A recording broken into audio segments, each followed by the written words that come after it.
21 minutes past the hour. Welcome back to the Thom Hartmann program. Roni Deutch with us, the tax attorney, expert, and founder of the Roni Deutch Tax Center, rdtc.com.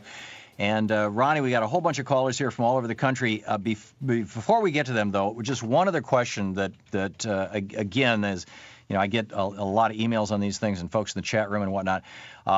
It seems that with a lot of the downsizing that's going on in companies, layoffs or whatever you want to call it, they're calling it, to trying to call it right-sizing now. What's actually happening is that a group of, for example, 3 or 4 people in a marketing department, just to take for example, a hypothetical, who all could get their work done in a 40-hour week or a 45-hour week before, are now 2 people in that marketing department, and they're having to work 50, 60, 70 hours a week for the exact same pay. And in order to do that, they're taking their computers home or they're working from a home office, but they don't officially, the company doesn't acknowledge this. The company is essentially forcing this to happen, but it's all, none of it's none of it's atop the table. It's all below the table.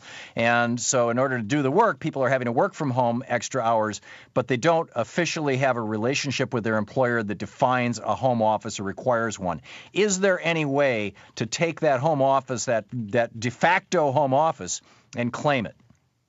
Yeah, I love your point as to how it relates to today's realities. Yes. Let's go to the great news. Yes. We absolutely can claim a portion of our home, our condo, our apartment. Doesn't matter if we own it or if we're renting it. We can use that as a business expense if you and I can prove 2 things, and they're simple to prove: regular and exclusive use of that home. So let's be specific. You've got an office inside of your home. It must be used for office purposes. The kids can't have their TV and video games in there, and you can't have a gym in there. But you've got to use that room exclusively for an office. Now, does it have to be a room? Could it simply be, 30 square feet of corner space in the living room where you have a desk and a computer? No, that's a problem because now it's not exclusive, Tom, and we've crossed that exclusive boundary. So you have to have walls and a door. Exactly. It's got to be exclusive. When you and I are in the kitchen, I know that we're eating, but I also have my computers in there, and I'm working. It doesn't count. I'm talking make sure that room is exclusive. I don't care how small it is. Right. And regular use. So you and I know it's got to be used a couple days a week, a couple hours a night. Yes, too many people are not taking advantage of the home office tax deduction that is available. Okay, great. Thank you very much for that, Roni. Now let's pick up some of our phone calls here. Karen in Miami, listening on Winds. Karen, you're on with Roni Deutch. Hi, Roni. I know you mentioned earlier that if you walk away from your primary home, you can get that tax relief. What if it's an investment property or an investment home that you're trying to walk away from? Do you get that same type of relief?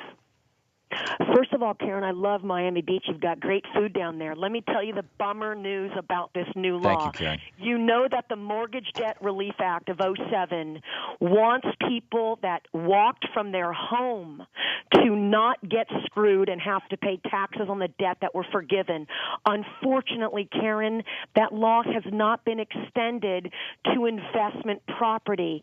And I'm not sure if this administration will extend it to include investment property. So today I say to you, Karen, you do not have the same tax privileges as people do who, again, are being displaced from their home. Okay. David in Salem, Oregon. David, you're on the air with Roni Deutch. Hello? David, you're on the air. Yeah, this is a question for Roni. I have a 5-year problem with the IRS where I had my taxes by my tax preparer, and I'm disabled, but yet the IRS keeps sending bills. Like they even took my $600 rebate, and now they want me to keep sending whatever is left. And I just got a letter yesterday saying that if I don't pay the rest, they're going to send me to collection action or something like that. So what should I do? Yes, David, unfortunately, you are not alone. There are 45 million people who owe the IRS, And the sad reality about the IRS, David, is they want their money. So they are going to continue to send you these harassing notices, these harassing letters until you talk to them and work something out. The fact that you are disabled, you will qualify for so many tax programs. The currently not collectible program, the offer and compromise program. I feel certain, David, again, I'm not, like you said, Tom, this is not an infomercial, but if you went to my website, we would contact you, David. Anyone out there can help you with this matter because it does not sound like you have the ability to pay the IRS back. So, yes, you would qualify for an outstanding opportunity where all of your tax debt could be washed away. So I encourage you to get some help. Right. Get in touch with a good tax attorney. We're talking with Roni Deutch, the tax attorney and expert. RDTC.com is her website. And it's Roni. Just one very, very quick question. What about green energy tax credits? We just have about 15 seconds here before the break. Yeah, you know what's great about Obama is he loves green. I am all for people buying hybrid vehicles because, guys, there is $200 to $7,500 on the table in tax incentives if you go green, whether it's a Chevy, a Ford, a GMC. There are so many cars. Also, there's other green ways. There's new roofs. There's solar panels. There are so many energy-efficient appliances. We'll pick it up on the other side of the break here, Roni. Thank you very much. Hang on.